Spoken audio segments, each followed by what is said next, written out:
Good afternoon, everyone. We're going to get started in about 2 minutes, so just relax and we'll be with you in a moment. Thank you.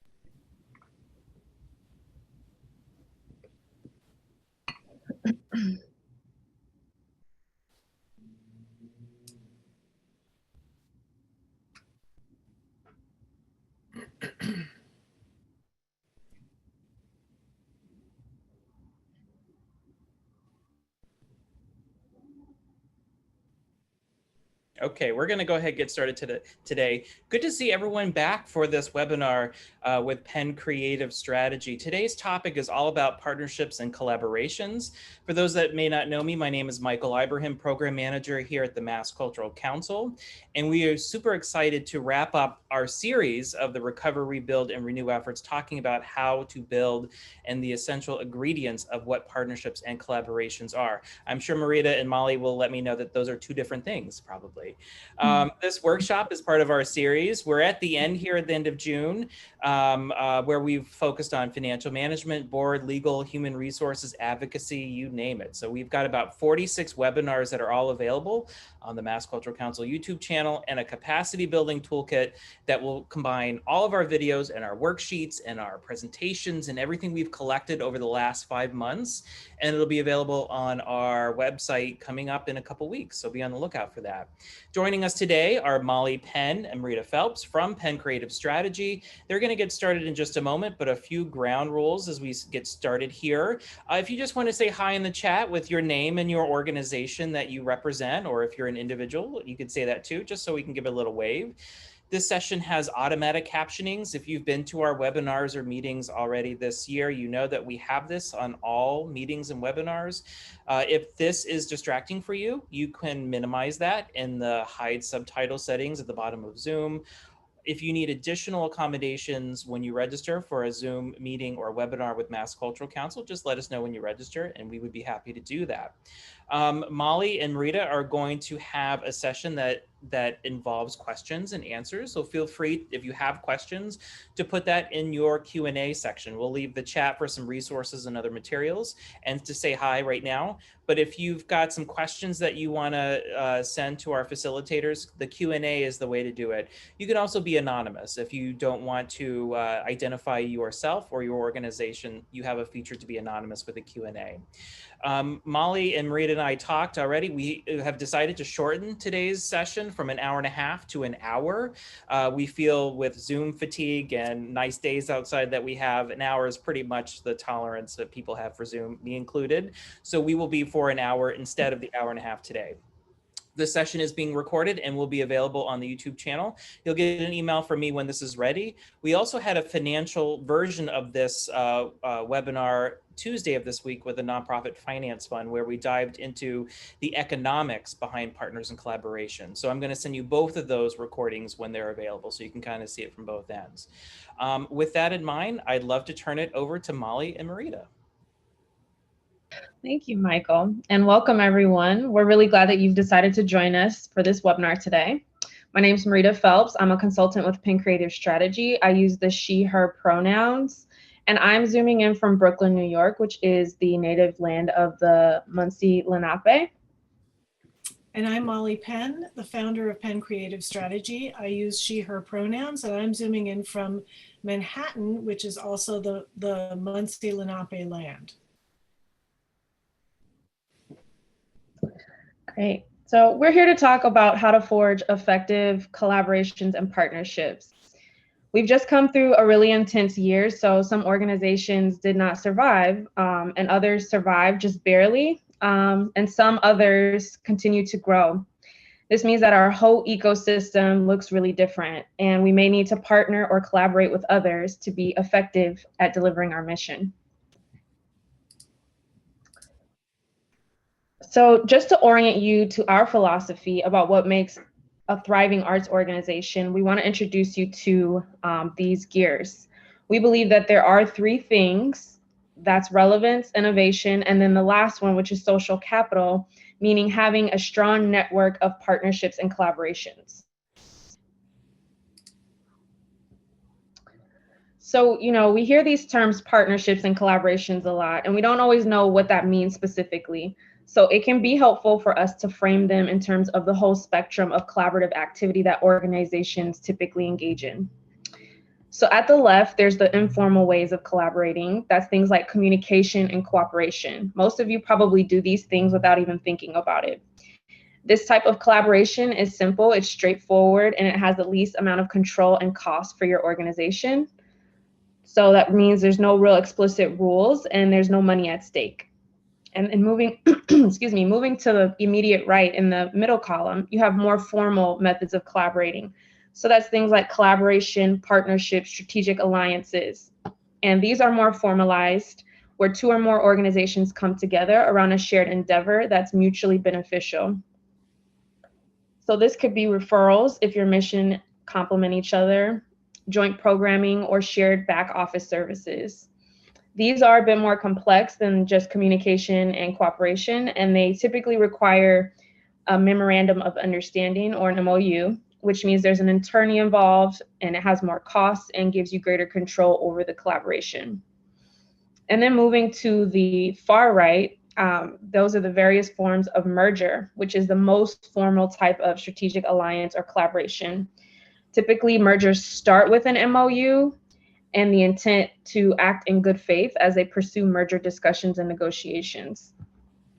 So the end result is a single organization that has the best of both or all the parties that are involved to be merged.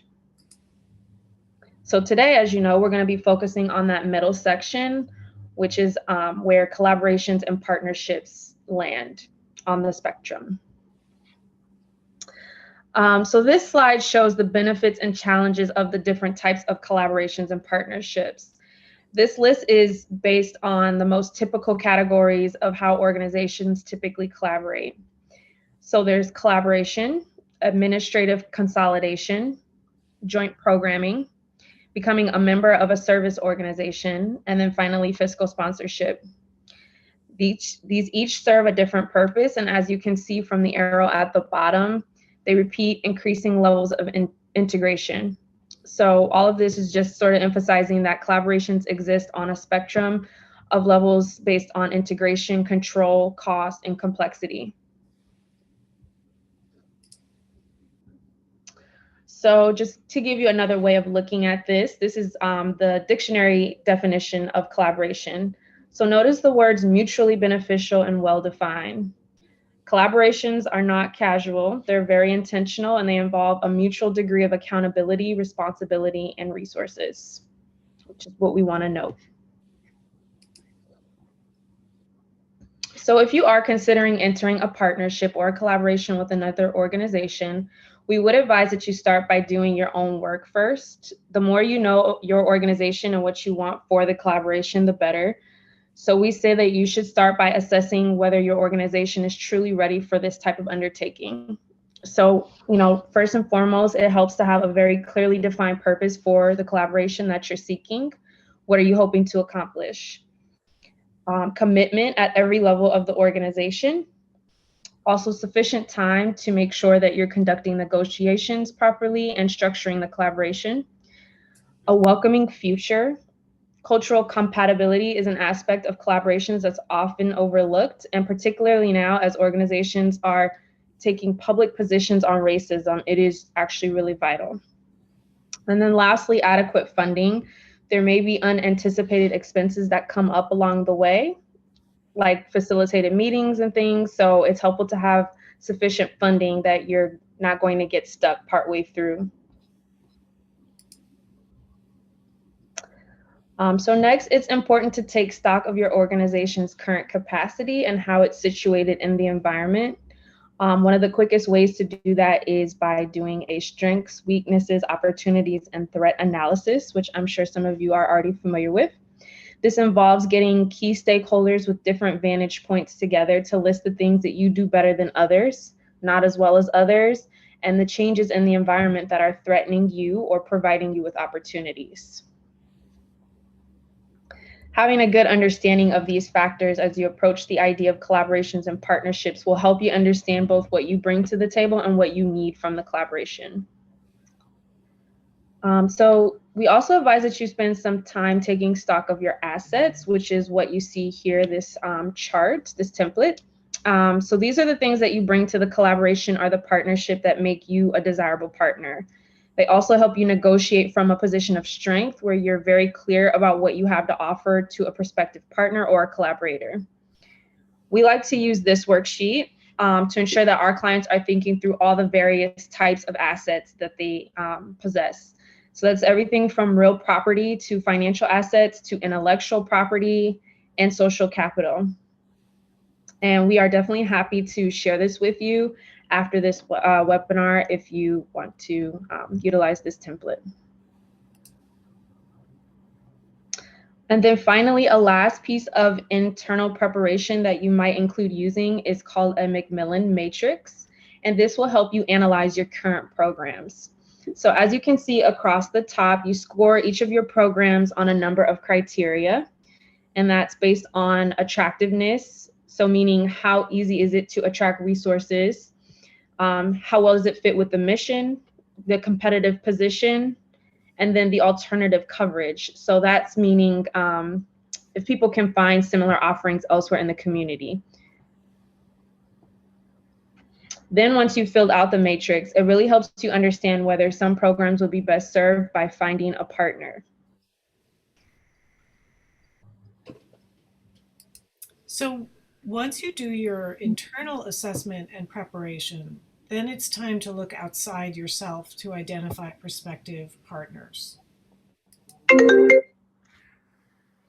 It's important, as we noted earlier, to be clear with ourselves about what you're seeking to accomplish through a collaboration or a partnership. And Michael made this funny comment earlier. Molly and Marita are probably going to tell us those are totally different things. They're actually not. They're quite similar things. Excuse me, there are a lot of different words that we use to represent that full spectrum of activity. And collaborations, partnerships, and strategic alliances are often used interchangeably. But thinking about what you're seeking to accomplish is common across whatever terminology you choose to use. How will it help you deliver on your mission? How will it help your constituents have access to greater or more complementary programs? This might be a conversation that you want to have with your senior staff and or your board. But just gathering your internal thought leaders together to really be clear about what you want before you start getting into negotiations with other organizations or start having conversations with them. Then you're ready to begin looking around your environment and compiling a list of potential partners. So often we hear from organizations who say, oh, we've been approached by another organization who wants to partner with us, or we want to approach organization X to partner with them. And we often advise in that situation that first the client assess why they want to partner and then compile a list of prospective partners rather than putting all their eggs in the one basket, right? Or pursuing it just as an opportunistically as an offer becomes available. It's really important that you know why you want to do this, because Negotiating and constructing partnerships and collaborations um, involves a lot of your internal resources. It involves a lot of staff time, a lot of thought, a lot of planning. And so you don't want to do that just because somebody said they liked you and they might want to partner with you. You really want to be clear that that's going to help you in some way, and you have a clear goal in mind for how that kind of partnership might help you. So you just want to be fairly disciplined in your thinking about it, because all of this does involve resources and time. When you think about possible partners, it's really important to think outside the typical box. So they don't all have to be arts organizations, for example, or in the same artistic genre. So you might have a theater company partner with a museum or a dance company. You might have a museum partner with a social justice organization to do an exhibit of social justice oriented art. There are lots of different kinds of ways that you can partner, and it tends to be more exciting for people when you partner outside of your typical kind of niche in the market. So you also might think more broadly in terms of a network of partners. So there was an example of Art in the Age of the Internet, which was a partnership of 14 Boston-based arts organizations. You can only imagine how long it must have taken to negotiate all of that, but it's a very cool idea when you see multiple organizations partnering together on a shared project. That can be very exciting. So we do encourage you to think in non-traditional ways about partners and collaborators.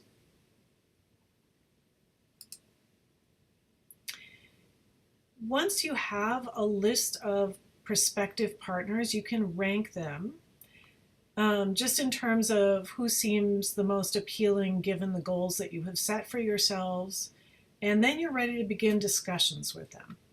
So we can't stress enough that while we're advising you to be systematic about preparing for a collaboration or partnership, the actual discussions are the time to slow down and build authentic relationships with these partners.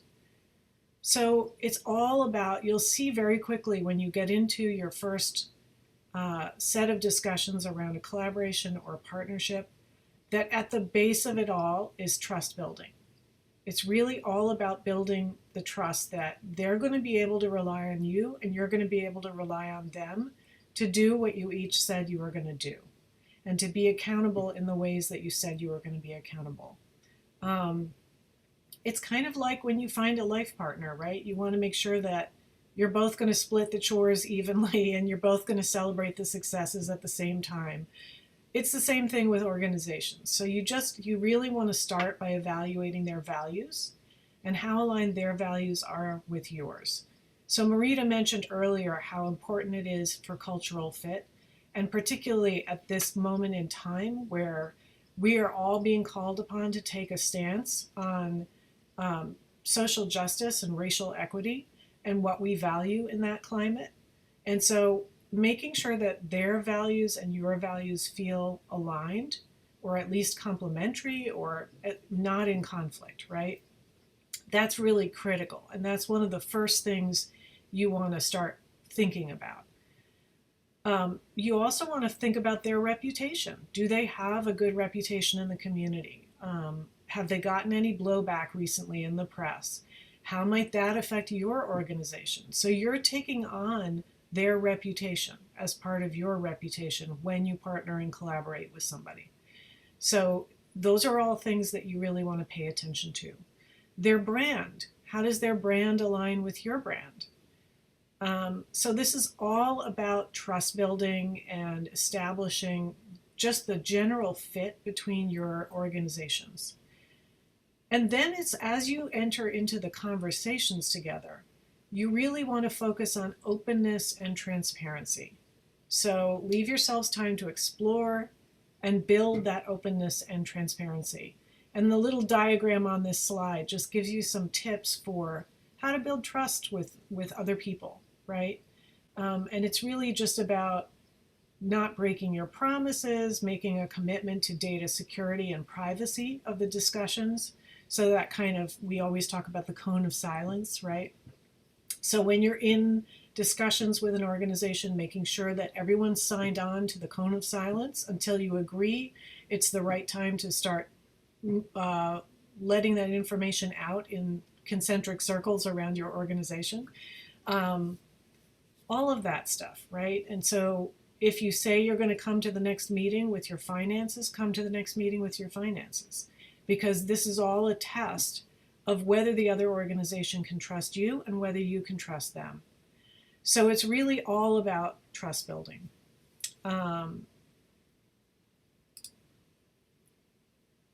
So if your aim at this point in the process is building trust, consider what you will need to know to feel confident about your potential partner. So consider what you're comfortable disclosing at this point in the process in order to have them develop confidence in you as well. So you're kind of looking at this from both sides as you move through this negotiation. And I'm saying both sides, assuming it's a two-party collaboration or partnership, but there may be, you can imagine it gets even more complex as you add more parties to the collaboration. So in the course of your discussions with potential partners, there will likely be conflicts that arise. It seems almost inevitable that you'll hit some hopefully very minor snags in the process where you just think, somebody said something and I didn't understand the way they said it, or they said it and didn't follow through in the way I was expecting. There may be structural conflicts, there may be relationship conflicts, conflicts of interest or of values. So let's walk through some of those. Some of the things that we've seen around communication is either that there's not enough information that's being exchanged, or it's inaccurate, or it's unclear. The communication between the two parties is unclear. You have to be careful to track assumptions, really start calling out. I'm assuming this means you're going to do X, so that you're really articulating your assumptions. Sometimes language barriers can be a cause of communication conflicts. So it's really just checking your interpretation of things, being sure you're articulating everything, clarifying your assumptions, and clearly defining what you mean by certain words that you use. So everyone's really clear about that. Structural conflicts are really more about the imbalance between the parties or among the parties of the way that the organizations are structured, or their processes, or their systems. It may also have to do with time limitations, like one organization may be on a deadline and another may not. So you really just want to be sure that you're looking at the context for how does this partnership fit into your larger work. You want to examine the deadlines and timelines, so you make sure up front that you agree on those and that they're comfortable for both parties to the partnership or collaboration. And then you might want to revisit the design of the process to make sure that it fits all of those conversations. You might engage in relationship conflicts, and that's just where this is really about power dynamics, and this is where the issue of race and racism can come up as a source of conflict in these negotiations. That's not the only source of relationship conflicts. It can just be other kinds of power imbalances. You may have one organization that's highly resourced and another that's really not as well resourced. And so you really need to be explicit about calling that out and saying, how do we want to manage this? What do we think might come up around this that could potentially feel like it's derailing this collaboration or partnership? And so it's really just acknowledging the sort of the relationship between the two parties, making sure that you're treating each other with respect, that you're valuing each other's point of view, and that you're suspending judgment. You might have conflicts of interest, and that's just those become pretty clear when there's an issue where somebody says, well, that doesn't serve us very well. That serves you well, but it doesn't serve us well. Or, well, if you say you do that, that undermines some other part of what we agreed to. So it all comes down to communication. And it sounds so simple to just say this in a webinar, and it's a lot harder to execute. So I just want to say that while it sounds like we're just describing these as simple solutions to conflict, it's not. I mean, it really takes trust, and it takes a willingness to lean into the conflict, acknowledge what might be tripping you up, use lots of I language. Don't say you said you would and you didn't, but rather, oh, I realized I thought you were going to do something. And so when you didn't, I had this reaction, right? So it's a lot of the same ways that you manage conflict in interpersonal relationships. And then finally, value conflicts. This is why we say to do a values check at the beginning of any kind of collaboration or partnership, because if you don't want to discover that your values are not aligned once you've already begun the negotiations and you're several months into it, or a month into it, you really want to make sure that that your values at least don't conflict, don't openly conflict, that your philosophies, your beliefs, all of that is not in open conflict, right? And so particularly if you are a culturally based arts organization representing a particular culture or ethnicity, and you're partnering with a different kind of organization that is not in your culture or ethnicity, those are moments to just check yourselves and try to think about, what do we need to articulate that's inherent in our cultural dynamic that somebody else may not know or realize, so that we can be really upfront and clear about it from the beginning. So depending on the seriousness and the stakes involved in your partnership and collaboration discussions, you may want to pay attention to these other factors as well. So a lot of organizations are able to negotiate partnerships and collaborations just between the two organizations, but sometimes it can be helpful to, if temperatures start running just a little hot, it can be really helpful to choose a neutral convener, maybe a funder that will give you some space to meet where you're not meeting in one organization or another. So territory starts to become a bit of an issue. If there's anything that feels out of sync, that immediately becomes an issue. So having a neutral place to convene can be really important. As important as that, maybe getting a facilitator, an outside facilitator. So Marita was mentioning earlier that there are resources that can get involved in these discussions, and this is where the resources would go, right? If you have to rent some neutral space, if you have to get a facilitator to ensure that somebody is sort of holding space for these conversations and moderating the space, spending time crafting agreements for how you're going to interact with each other and holding you accountable to those. And again, just throughout it all, being really, really sure that you're being honest with yourselves and with your partner about your self-interests. It's okay to say we have a self-interest here, as long as you're really honest about it and you're not rigid about it, right? So it's all about a negotiation and building that trust.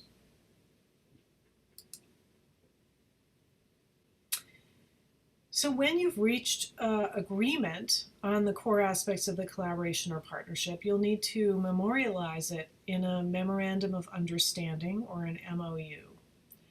The MOU gives all the pertinent details, so there are no questions later in the process about who was responsible for what and to whom, how long the partnership or collaboration will last, and importantly, how you might settle any disputes that arise that you didn't anticipate in the negotiations, right? So you have to leave some room for, even if the negotiations were completely smooth sailing and you believe that you're totally in sync and trust the other person implicitly, it's better to prepare for the possibility that a conflict may arise later down the line, so that when it does arise, you've thought about it ahead of time with a cool head. where no emotions are involved. And so you can really just go back to the MOU and say, you know, we thought about this, we had a process, we're going to follow the process. So I do want to say that with all this talk about conflicts, we don't mean to sound discouraging. It's just important to anticipate these to lower the temperature if and when they do arise. So knowing that you've considered that as an option takes away that element of surprise and betrayal when they crop up unexpectedly. So as you can see here, these are some of the things that we've seen memorandums of understanding cover. So in addition to the specifics of what each partner will do, and the objectives and scope of the collaboration, so like what are you hoping to accomplish, and what are each of your missions, and why did this collaboration come about? There's financial arrangements and accountability. So if one partner is collecting money from the endeavor, the shared endeavor, how do we make sure that they're counting it correctly, accounting for it correctly, and distributing it correctly? So that kind of income sharing agreement, the financial arrangements.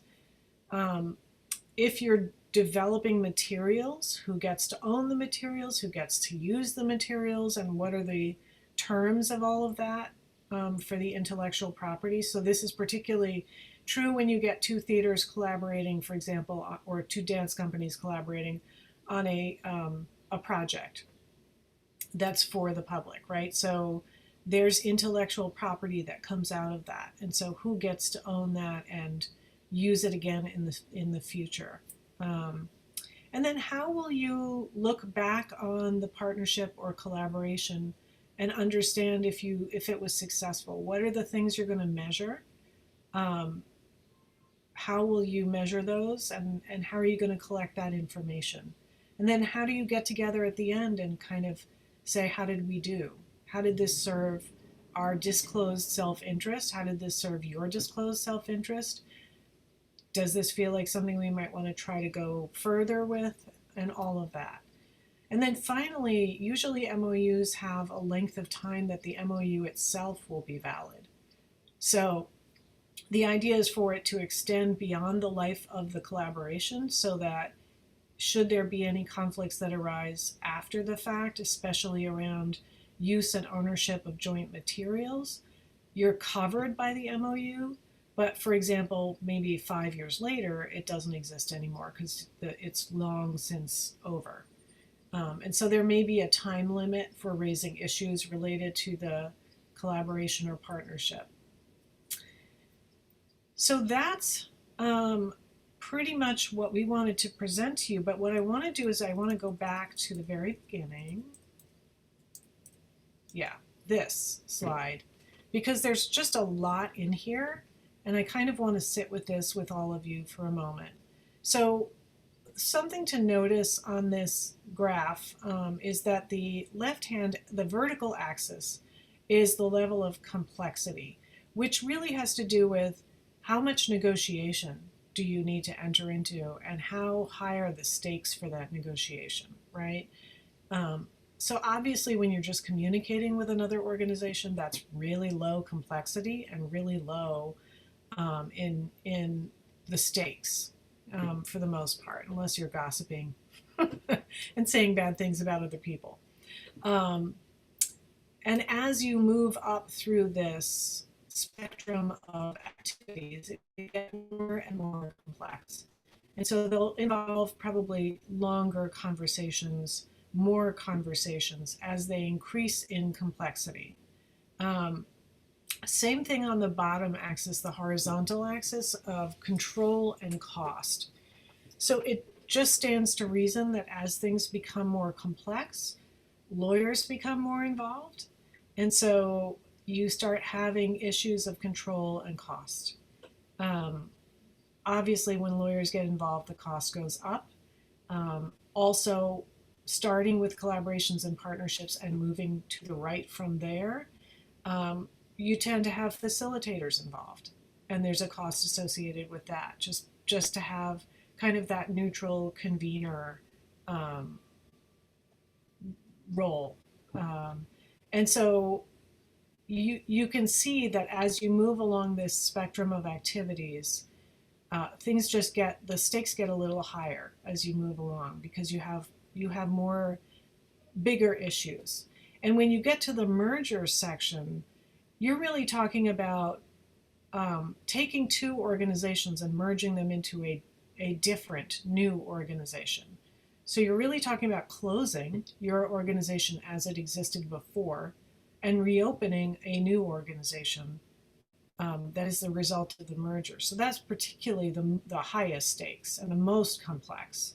There's a lot of legal stuff involved in that kind of collaboration or partnership. So I would love to open it up for questions and conversation at this point. I do see we have a question. Are there situations where the MOU is changed or altered during the partnership? I'm sure there are. I've never been involved in one myself.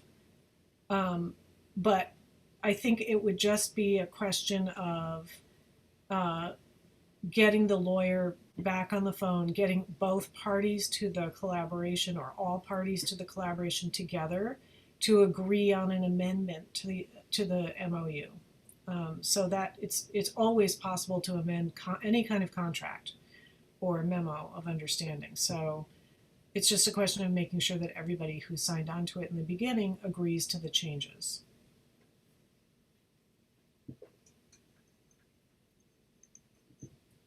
Any other questions or comments you want to make at this point?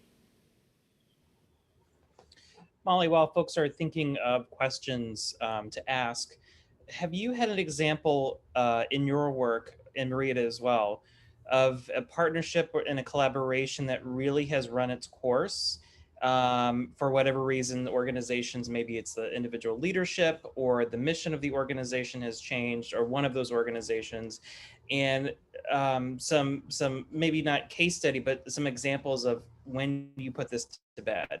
What are the best process to say we need to move on from this? Yeah, I mean, I can't think of a particular example, but I've heard of situations where, like, sometimes we're hired to do a strategic plan for an organization, and they say, well, technically we have this partnership with somebody else, but it's really been defunct for a while. Or we're really not satisfied with them, and so we'd like to, as part of our strategic plan, we'd like to get out of it. And so that is the same kind of negotiation as getting into it, really, right? So you get the two parties together. That may be a situation where you really do need the neutral convener and the facilitator involved, because you really don't want it to get ugly. And hopefully the memorandum of understanding was crafted in such a way that there is an out available for both parties. So that is something to keep in mind.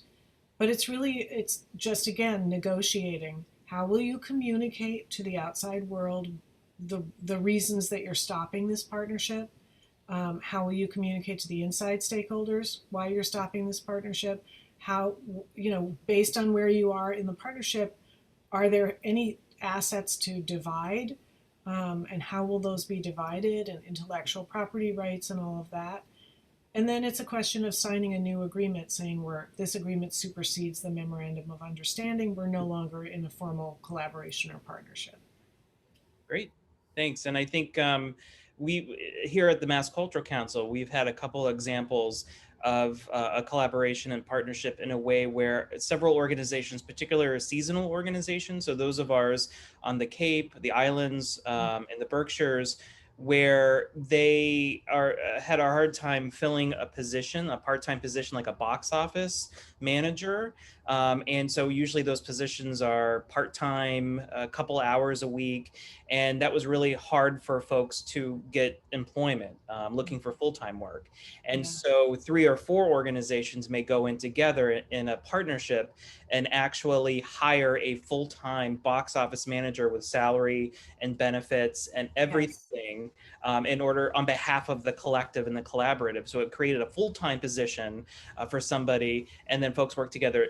that was where the memorandum of understanding was really important, because we were talking about employment. Absolutely. Who is the employer here? Who's paying the benefits? And they worked that out. But the conversation was great, and they got a wonderful person in there in a full-time position selling tickets and subscriptions and group sales on behalf of the 3 or 4 organizations. And that's also a perfect example of a situation where one of the organizations may decide they want to get out of that at some point because they've either grown and so they have need of a full-time person all of their own to do that function, or they've maybe shrunk and they don't need that anymore, and so they don't want to be participating paying into this salary anymore. So that's the typical kind of situation where you might find somebody wanting to opt out in the middle of a partnership or collaboration. I think we have a few comments and questions. Great. So, are there some benefits to partnerships between programs with different values or focuses in order to expand the scope of their organization's understanding or focus? Yes, I mean, that's what I was talking about with you might find non-traditional partners. So you might actually have an arts organization partnering with an advocacy organization or a social justice organization where you're creating some artistic product to illustrate the issues that they're advocating about, that kind of thing. And that attracts new audiences, if you will, to both your work and their work.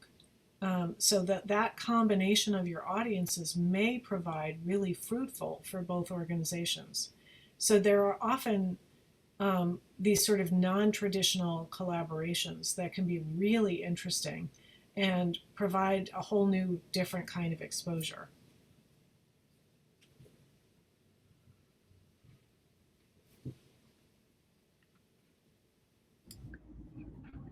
There was a comment in the chat that I can just bring voice to. So Julie Arison shared that just a comment, I really appreciate the system of checks and balances. A lot of times people idea drop from the outside what they feel a staff should do or pursue. I really like having a well thought out plan and system to be able to say why something might work or not with more concrete information collection. Yeah. Absolutely. We're big believers in that. It's really about being planful about everything you do, which is the planner's version of being thoughtful. So it's taking the time to really think it out ahead of time and plan what you want to get out of it. So you're clear with yourself before you start entering into relationships with others. And again, that dating metaphor, it's like know yourself, love yourself before you can start getting into a relationship with someone else. And I see a question. Have you seen collaborations or partnerships between NGOs and governmental institutions? If so, what are some of the best practices in ensuring that collaboration is a success? As we know that government administrations can change hands, like a mayor's office. Yes, that's absolutely true. So the examples I've seen are things like they tend to be actually outside of the arts. I haven't seen that many examples in the arts except for the straight up kind of a government entity deciding to fund a public art program, for example. And so they'll distribute grants for public art to artists. And there are agreements associated with those grants, but that's not exactly a partnership or collaboration. That's a straight up grant, and you're accountable back to the government entity that gave you the money, whether it's an arts council or whoever. Outside of the arts, you see a lot of nonprofit social, like human service organizations, do a lot of contracting with government entities. Government entities will put out an RFP for entering into a contract with them to provide services to people with intellectual disabilities or that kind of thing. And the nonprofits get the contracts and they deliver the services. And so that is a real contractual relationship between a governmental entity and a nonprofit. Or sometimes you have a contractual relationship between And this is where you might see it in the arts, a nonprofit arts organization and a school. The school is, unless it's a private school, if it's a public school, it is a governmental entity. So that might be another place where you see that.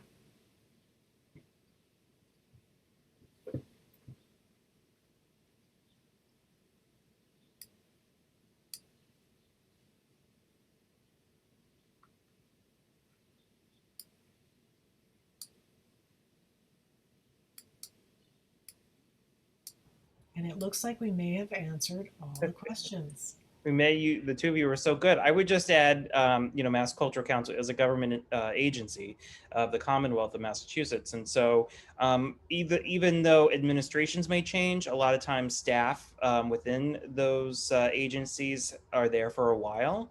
And so it's more of the case making when there is an administrative change of why that partnership is fruitful, and the history of that and why it's been working for such a long time. So usually it's the folks maybe not at the very top, but have been in there for a while and have been working in those spaces that can communicate the advantages of the partnership. Yeah. Where you see things getting a little complex sometimes is things like, and I'm not as familiar with Massachusetts and how that all works, but in New York, we have the New York State Council on the Arts. So obviously you have you guys, and then we have the New York City Department of Cultural Affairs in New York City. And then we have New York City has 5 boroughs, and each borough has its own arts council, local arts council. And so what we see is that there's money that flows from the state arts council to the local arts councils, and from the city arts council to the local arts councils to re-grant out into their local community. And that gets really complex because you've got reporting relationships running in all different directions. That's a great point. I'll one up you, Molly, with that. In Massachusetts, we have 329 local cultural councils. Oh my gosh. We have the largest grassroots grant making system in the country. And Wow. so we have the same, obviously, Mass Cultural Council, and we have the mayor's office in Boston, and different cities and towns have that. But some of our folks on the call may be at a local culture council or have worked with the local cultural council in their town. Every city and town in Massachusetts has one. There are a few of the smaller ones that have teamed up, but it is the largest grassroots funding system in the United States. So I would also say that's a great point, because we definitely have the network of local cultural councils here, which work with their cities and towns directly. So that would be another option for those of you in Mass. Yeah, absolutely. Okay. Well, I don't see any more questions. Thank you, Molly and Marita, for your time today. This is the second session that Penn Creative has done with us. So we really appreciate you providing your expertise and your information along to our folks here in Massachusetts. And as Molly and Marita mentioned, this presentation will go out, and I do believe that there's some additional resources that the team would like to share as well. So since you've all registered, we have your email address. We'll email you when we have the video and the materials available for you. That will go out automatically, so you don't have to request it. Other than that, I hope everyone has a really safe rest of the day. Get out there, hopefully enjoy a nice day. At least we have it here in Massachusetts. And again, thank you to Molly and Marita for all your time. You're welcome. Nice to be with you all. Thank you all. Take care. Bye-bye. Take care.